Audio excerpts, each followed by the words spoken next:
Hi, this is Kerala, and we're talking about the difference in masculine versus feminine articles in Spanish, and this is basically for English speakers, and why it's important to when a word is feminine versus masculine, why it's important to note that.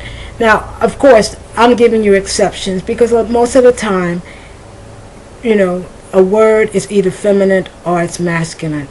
But if you really want to learn how to speak a language well, there's certain aspects of that language you're going to have to learn, even though that aspect doesn't exist in your language.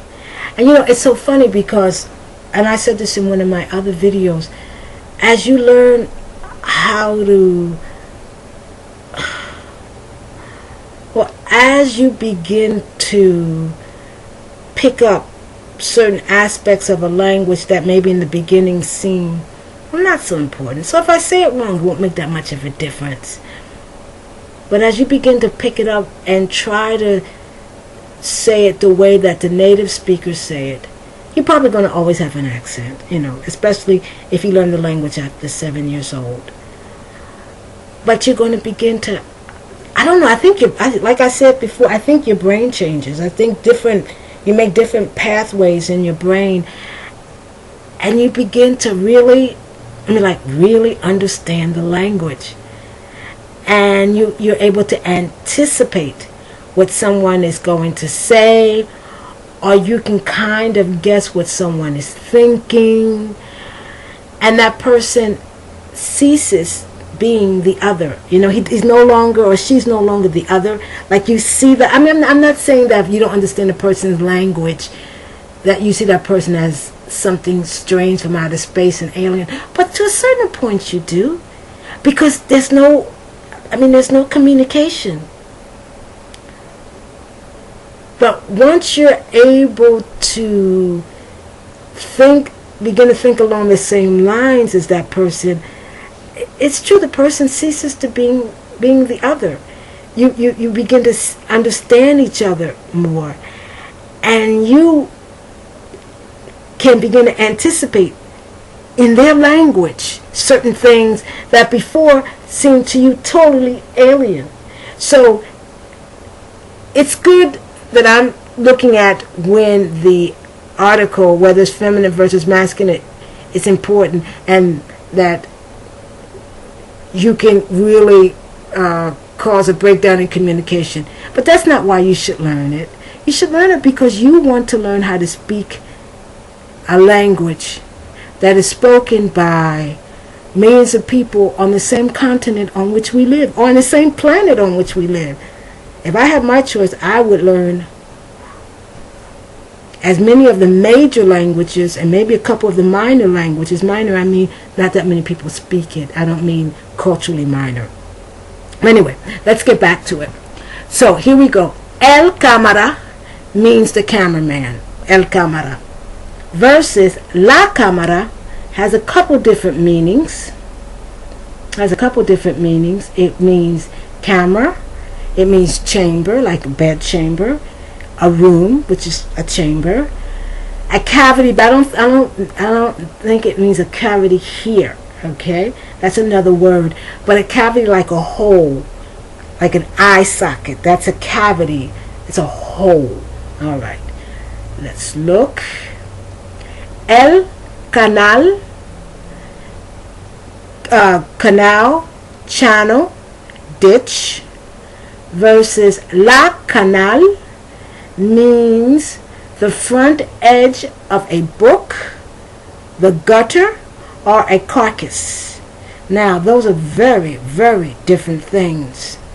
So you can see the difference between the el, and when you say el canal, that's more similar to the way we say canal, and so that would be a word you would recognize. But a la canal, not at all. Front edge of a book, I don't know what you call the front edge of a book in English. I know what the gutter is, and I know the carcass is. I don't know what the front edge of a book is in English. It might be something. El capital, it's capital, money. you know, when you have money. Or as they say, at least in Mexican Spanish, lana. No tienes lana. In English, you say you don't have any bread. Versus la capital means capital, like a capital letter, or capital, for example, the capital of a city or of a country. So where we just have the word capital, they make a distinction, so they let you know if they're talking about capital being money, okay, versus capital being the capital letter, a capital letter, or a capital city or country. In a sense, Spanish is easier. You have to learn more in the beginning. But once you learn that more, there's so much less you have to memorize. Because in English, we have these things. We have words that means very, very different things. Where in Spanish, it gives you a signal to let you know, oh, by the way, here, we're not talking about this capital, we're talking about that capital, and it lets you know we're saying el versus la. In English, there's nothing to tell you that. It's just get it in your head, and you have to memorize it. So, but, you know, like I said, if you're used to it, as an English speaker, you just get used to it. Okay? El casa, and that's casa, C-A-Z-A, and I'm dying to say casa because I want to pronounce that Z more like a Z than more like an S, which means a fighter plane or a pursuit plane, like a hunter, right?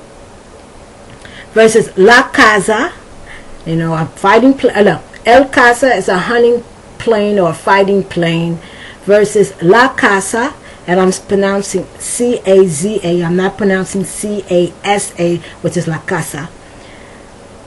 Hunting, hunt, game, trapping. Okay, so here la casa is more to do with hunting and trapping and game. Game in English, not the game like un juego, but a game like an animal. The game, an animal that you're hunting.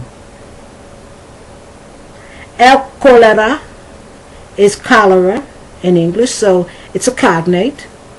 Some of these are cognates. You'll notice that the L part, when you see the L, it's the cognate.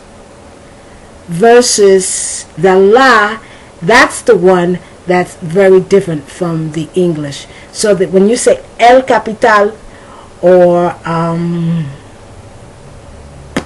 the other one I gave you, I forgot now. There, it's the cognate.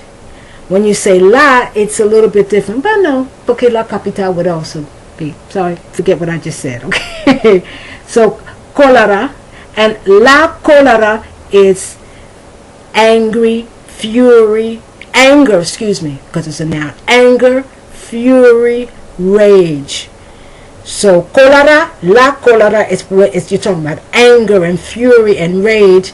And el cólera, you're talking about the sickness cholera, or the plague, I should say, the plague, cholera. All right, let me give you one more. El cometa, comet, and it's spelled, except for the A, it's C-O-N-E-T-A, cometa, comet. So that would be a cognate. But when it's la cometa, it's not a cognate at all. It would be a false cognate because it looks like English, but it's a kite. Okay, let me give you one more because my time is up. El coma is a coma. When you're in a coma, you know, you're sleeping and you can't wake up, or at least for that time you can't wake up. So el coma, and you're in a coma. So that would be a true cognate. Versus la coma is a comma, you know, the comma that you put. So once again, time is up.